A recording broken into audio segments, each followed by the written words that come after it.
Okay, Back so to you, Randy. okay, so we are reading At the Dark End of the Street: Black Women, Rape, and Resistance: A New History of the Civil Rights Movement from Rosa Parks to the Rise of Black Power by Danielle McGuire.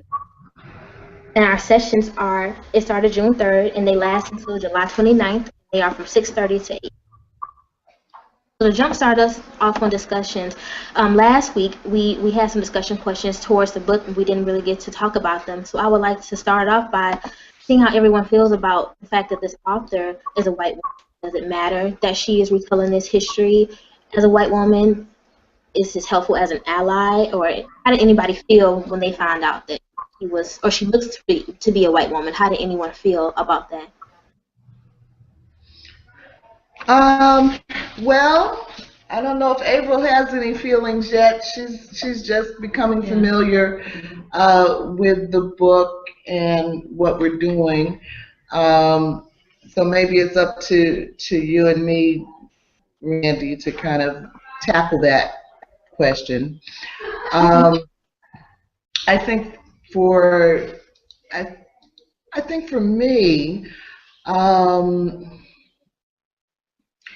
When I first heard about the book a couple of years ago, and my first reaction was, that I'm in a frame of mind or in the mood to read a white woman's opinion about Black women.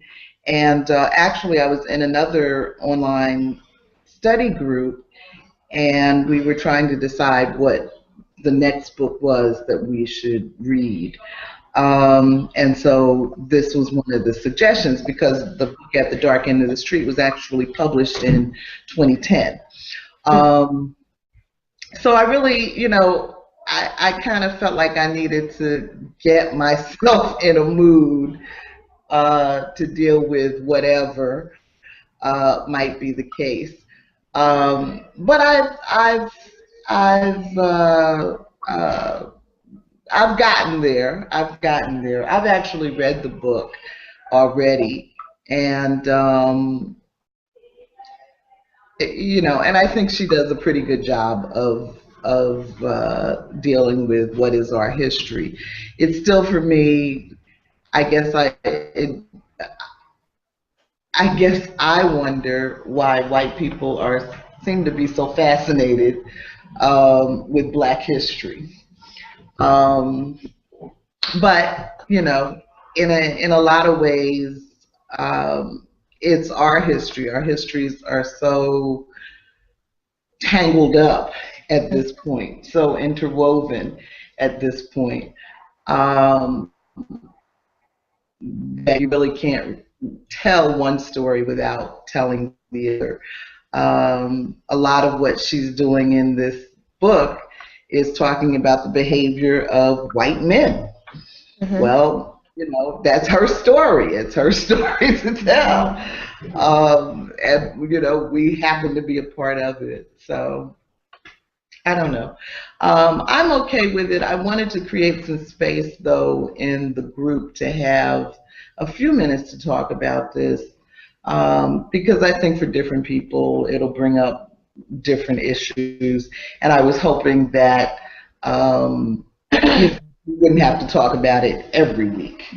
Yeah. Does it bring up anything for you, Randie? Well, I had just heard about the book when Farrah had mentioned the book club, so I had absolutely no idea that this book was out here, and so I had no idea that the author was a white woman or perceived white woman until you brought it up, Michelle, in the discussion questions last week. I had absolutely no idea, and when I started reading the book, I can't say I was skeptical. I've watched for a lot of our classes when I was in school, like the Black Power mixtape.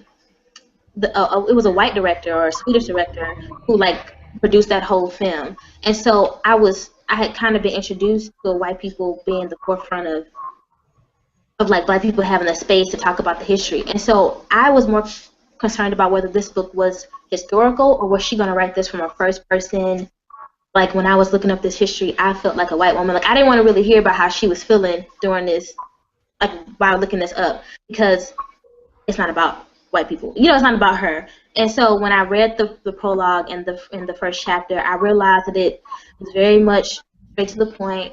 It seemed to be very sincere and honest with the history that she introduced. Because I have never heard of any of this. I never knew that Rosa Parks was such an activist like she was. That's not what we're taught in school.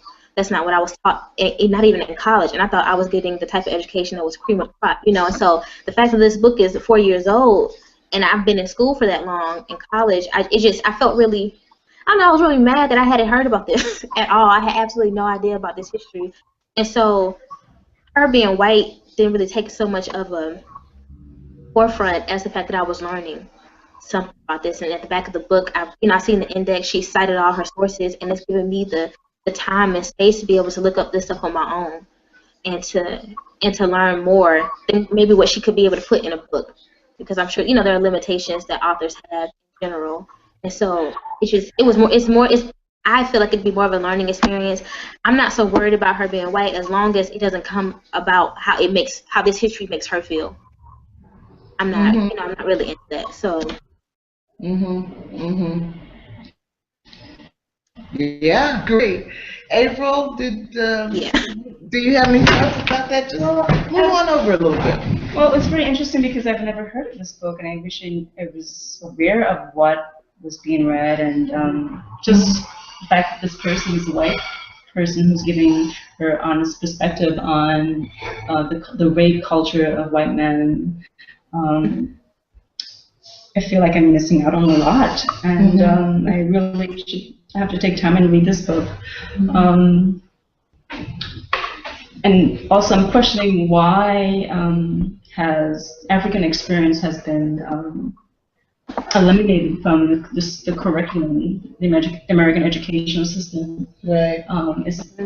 It could be a number of reasons. The shaming of our history. Wanting us to feel very shame and ignorant about our own history. That could be one issue.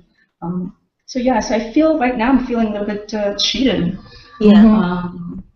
And I wish I knew more. I mean, when I first came to the United States from Guyana, my parents really forced us to learn about African American experiences.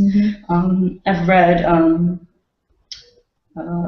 quite a few books on the African American experience. One book that I read was Death in the Promised Land, about the Oklahoma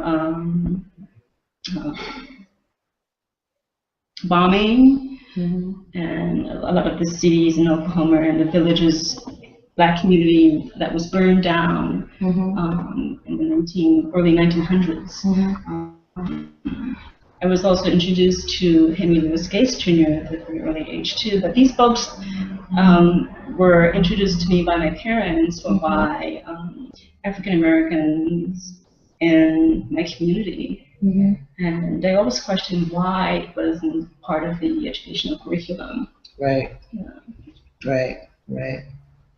That's a great point. That's a great point, Randy, that, you know, even with you being in school, you know, Randy just graduated from college. You know, during the period that this book was on the market, that still it wasn't a part of your curriculum.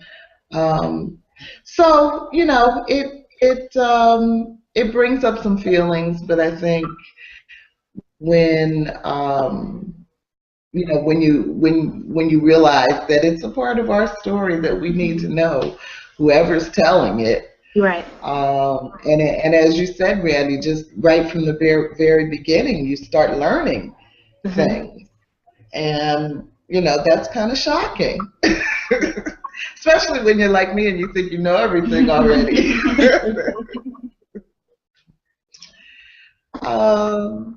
So, you know,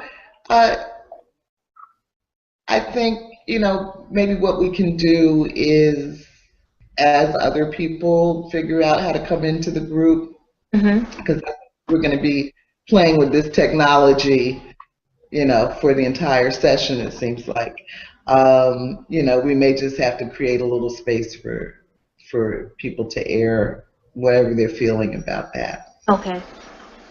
The author discussed in the beginning of the chapter why she focused on the rape of African American women by white men.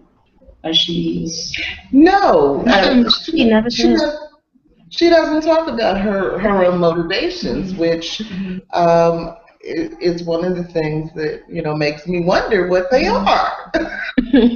She's a historian, though. This is Dr. Danielle McGuire that we're talking about. So, you know, it is a valid subject for a historian. So I don't know, Randy, why don't we move on? Okay.